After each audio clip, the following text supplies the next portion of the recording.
Ranger Alex Morales had often marveled at the majestic beauty of Great Sand Dunes National Park.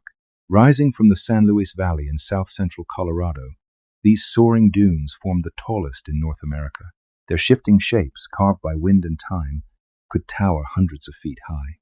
By day, they shimmered under an endless sky, mesmerizing visitors who sledded down the slopes or hiked along the wind-sculpted ridges. At night, under a vast canopy of stars, the dunes took on a surreal calm until the recent reports. It began as a trickle of strange rumors, campers claiming they woke up to find their tents half buried, as if the dunes had crept forward during the night. Fires went out abruptly, smothered by encroaching sand. A family, unsettled, mentioned that an entire ridge seemed to have shifted half a mile overnight. Surely they must have misjudged the terrain. Others insisted they saw dunes literally crawling across the desert floor. Park management chalked it up to illusions or unusual wind patterns.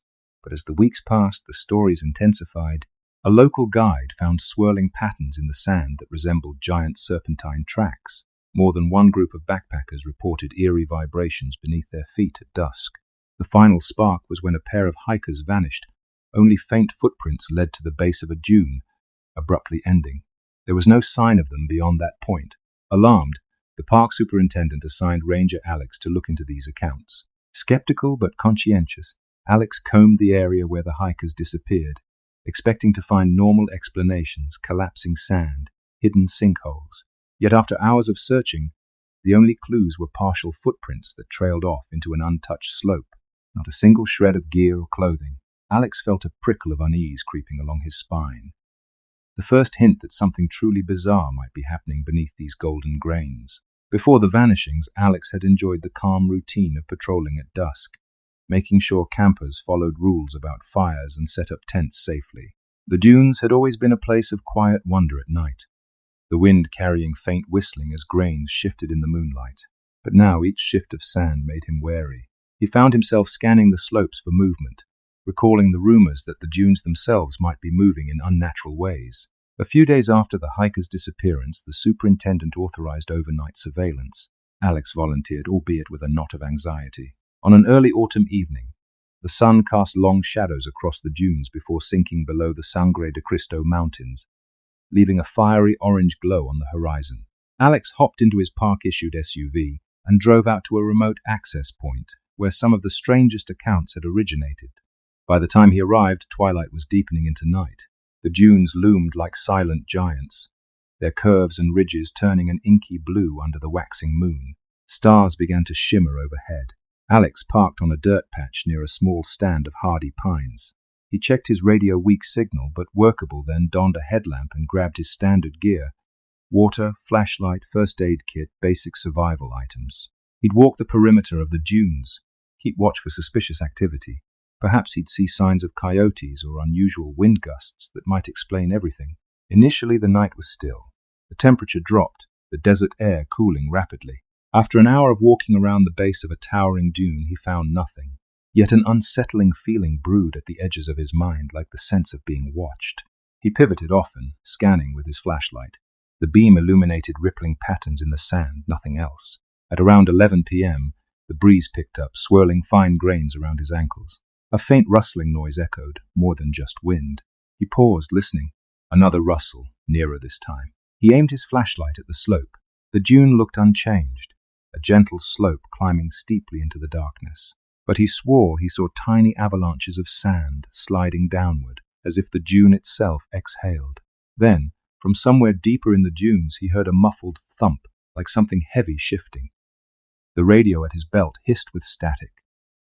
Heart pounding, he whispered, "Ranger Morales checking in. Anyone read me?" No reply, just crackling. He considered retreating to the SUV, but curiosity and duty compelled him onward. If the park truly faced a hazard sinkholes or something unknown, he needed evidence. He advanced carefully, boots sinking into the fine sand, each step stirring a soft crunch. The dunes soared overhead in ghostly mounds under the moon's silver glow. Near midnight, the wind died, leaving an eerie hush. As Alex crested a smaller dune, he noticed the sand in the distance seemed to ripple like the surface of water disturbed by a giant serpent beneath. Mesmerized, he aimed his flashlight. The phenomenon faded. He switched it off, letting moonlight be his guide.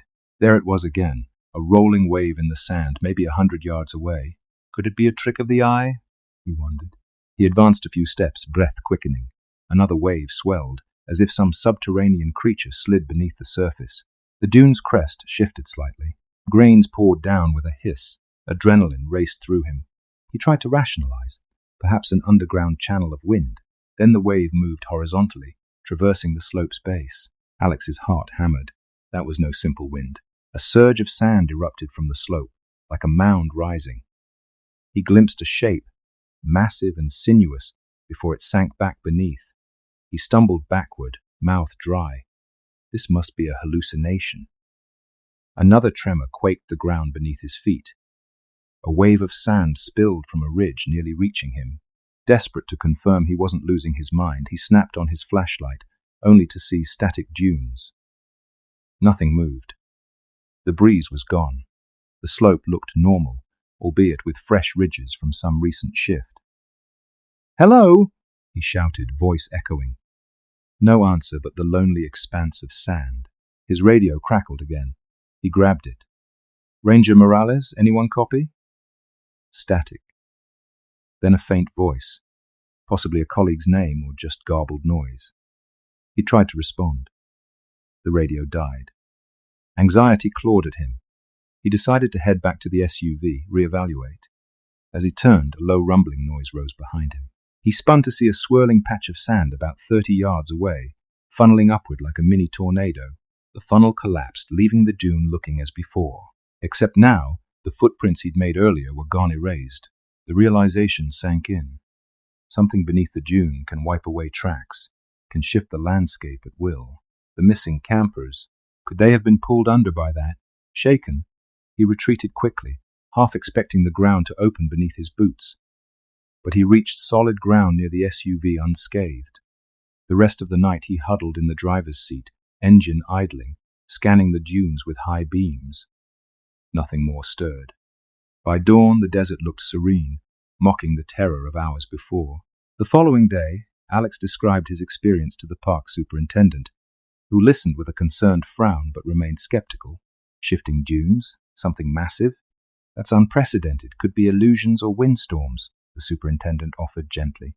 But Alex insisted it was no normal wind pattern. He requested more staff assistance, or at least advanced geological monitoring. Meanwhile, rumors spread among rangers and frequent visitors. A family insisted they'd woken at night to see a large dune near them, trembling, swallowing their campfire ring. By morning, the ring was nowhere to be found, replaced by untouched sand. Another group found a half-buried campsite with nobody around. The occupant's gear remained, but no occupant. The official missing persons list swelled to 5 in less than a week. Tension soared. Some staff joked about sandworms, referencing science fiction. Others worried about an undiscovered sinkhole system. Alex, however, remembered the wave-like motion, the sense of a living presence. He felt certain something lurked beneath the surface, devouring unsuspecting campers. But how to prove it? In search of clues, Alex turned to local history. The dunes had long been sacred to indigenous tribes, who recognized them as powerful and mysterious. He found mention of ancient Ute or Navajo stories referencing spirits in the sand. A certain legend recounted how travelers who disrespected the dunes vanished, taken by the singing sands. Another tale spoke of monstrous serpents sleeping below, awakened by trespass. The descriptions were vague, but Alex sensed parallels. He also discovered that in the 1800s, early explorers wrote diaries about unsettling nights hearing the sand moan and glimpsing shapes scuttling under the surface by moonlight. Dismissed as superstition or illusions, these accounts never made it to official records, but the pattern was eerily familiar. A local retiree who'd grown up near the area whispered to Alex that sometimes the dunes want a sacrifice, referencing old tales. She gave him a grim look, urging him not to wander alone. He left the conversation uneasy, though not fully convinced in a supernatural explanation. Yet the facts pointed to something deeply abnormal. Spurred by the rise in disappearances and outlandish reports, the superintendent greenlit a more direct approach. A group of rangers, including Alex, planned a nighttime operation to catch the phenomenon in action. They'd set up a mock campsite, watch from concealed positions, and see if the dunes indeed moved or if some creature emerged. They chose a location near where Alex saw the shifting wave. The plan involved motion sensor cameras, thermal imaging, and ground-penetrating radar courtesy of a local university's geology department. The team, about 8 people in total, arrived in late afternoon, distributing gear. Everyone wore expressions of forced bravado. As twilight fell, they established the bait campsite. A couple of tents, lanterns lit, a faux campfire ring. Meanwhile, the main group hid behind dunes or crouched in vehicles with vantage points. If anything tried to swallow the camp or approach, they'd capture it on camera. Alex had a mix of excitement and dread. Was this wise, provoking a threat they barely understood? Midnight approached. The desert hush settled in. The team hunkered down, scanning the shimmering dunes in the moonlight. The temperature dropped. The sky studded with countless stars. Hour after hour, nothing. Then, around 2 a.m., subtle vibrations rippled the sand near the test campsite. Alex's radio whispered, "Movement in Sector 3 dune crest. Oh God, it's shifting." Ranger Delgado's voice trembled. Cameras whirred. Through binoculars, Alex saw the dune behind the tents tremble and sink a few feet. Sand cascaded in rivulets, burying the edge of a tent. The entire slope seemed alive. A collective gasp rose from the watchers. The team turned on powerful spotlights, illuminating swirling sand. At that moment, the dune rose into a mound-like wave advancing on the tents. Everyone reeled in shock. The speed was horrifying, like a massive undersand creature pushing forward, leaving a crest that devoured the tents. The faux camp disappeared beneath a deluge of grains. The ground parted in swirling eddies. The watchers rushed forward, headlights blazing, but they were too late. The campsite was subsumed in seconds. The wave traveled another 10 yards, then sank back, the dune returning to calm. Where the camp had been stood an unbroken slope, no sign of tents or gear. Gone, as if the desert had simply inhaled them. Several rangers cursed, struggling to keep composure. The cameras had captured everything, a monstrous wave shape devouring the site. The dune, or something beneath it, was real. Just then the ground underfoot shuddered. Another wave formed nearer to them. The operation devolved into chaos as rangers retreated, trying to maintain a safe distance.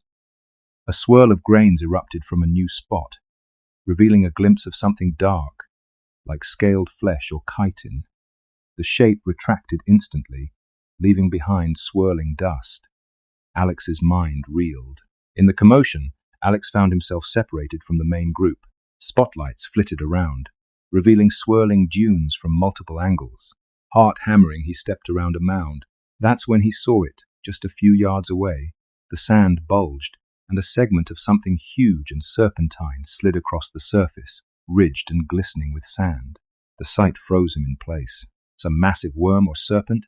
Then, from that writhing body, a shape protruded, an arm, or perhaps a partial torso, as if a half-dissolved human figure was embedded in it. The arm's fingers twitched, reaching out. A silent scream contorted the figure's mouth. Was it one of the lost campers? Or many merged into this monstrous entity? Alex gagged, stifling a scream. The creature sank, dragging the half-formed figure under. The sand closed up, leaving no trace except swirling dust. His entire body shook with terror. It's devouring them, absorbing them? He fumbled for his radio, stammering, I see it. A huge creature under the sand. It's got... Oh, God. Another wave erupted, forcing him to leap aside. A part of the dune lunged upward, revealing multiple arms clawing at the surface. Their mouths opened in silent screams, eyes hollow. He recognized the faces of the missing hikers, warped, tortured.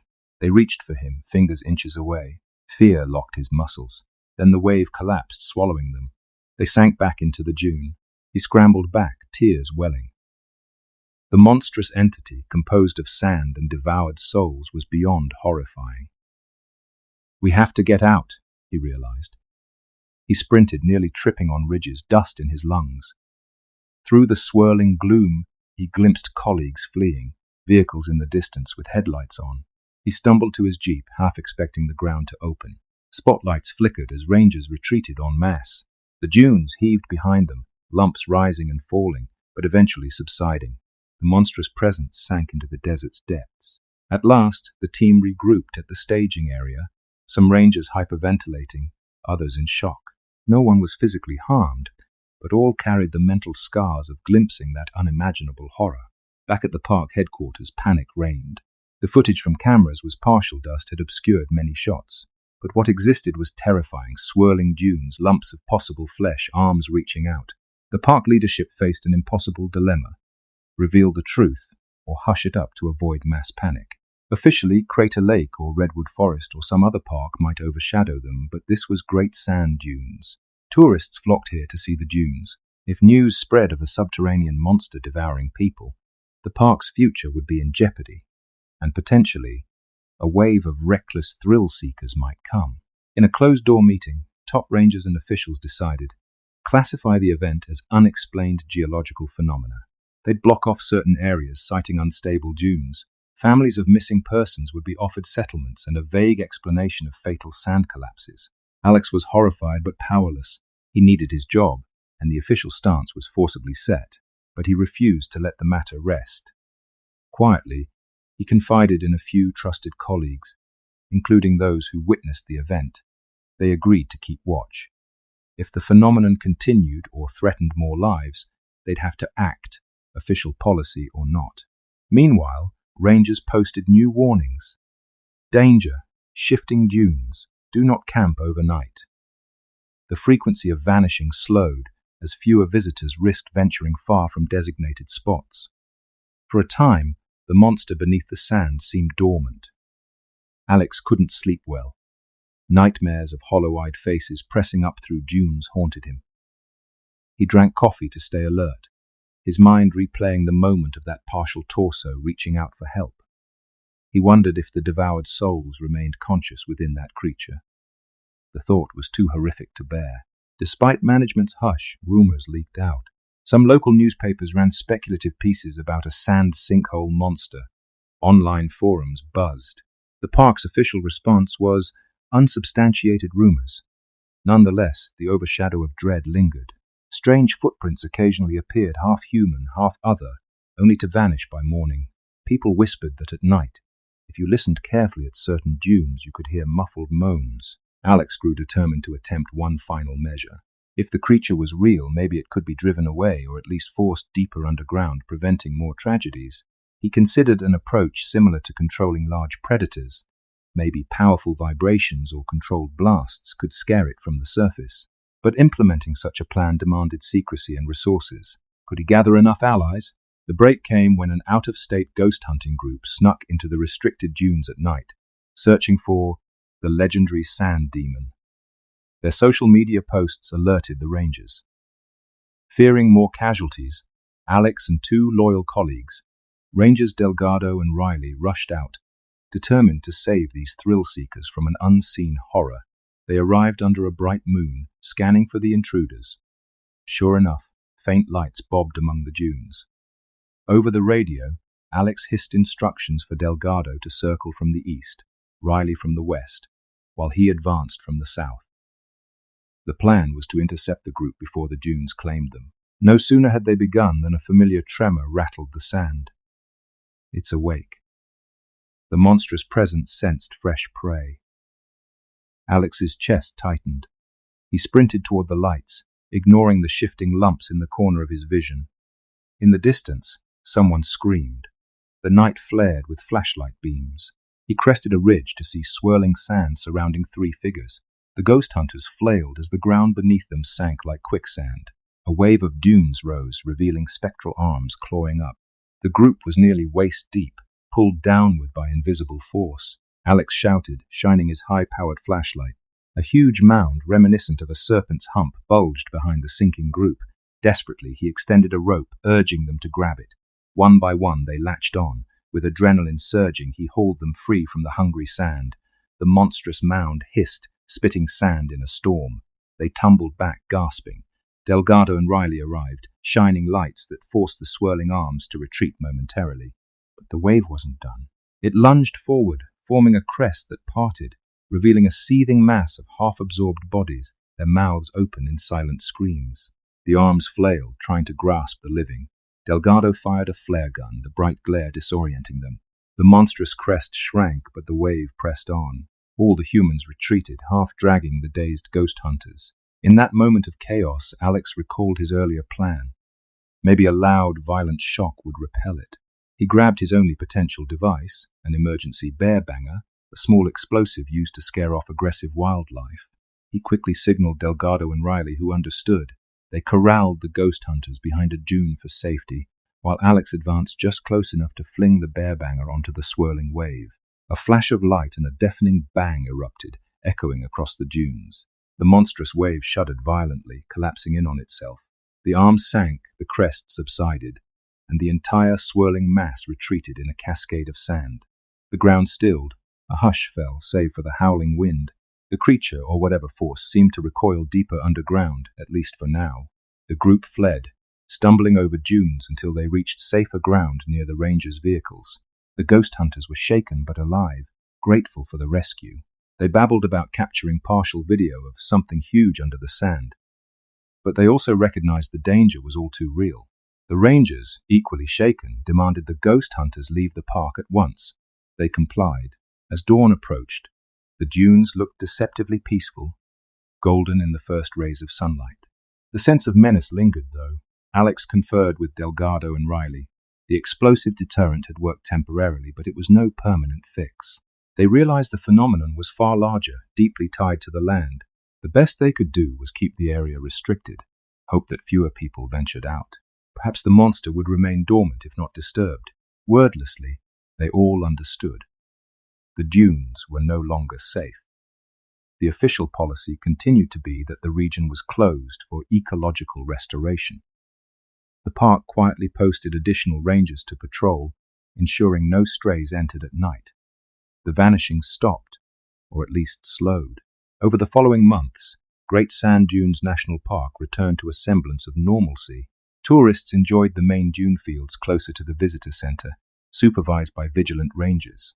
The deeper remote dunes were declared off-limits for safety. Occasionally, staff would mention hearing muffled rumbles at night, but none dared investigate. The official stance was that the dunes were unstable due to shifting sands. Ranger Alex remained, though his nights were haunted by memories of arms reaching from swirling sands, mouths contorted in silent screams. He dreaded that any day the phenomenon might awaken in earnest.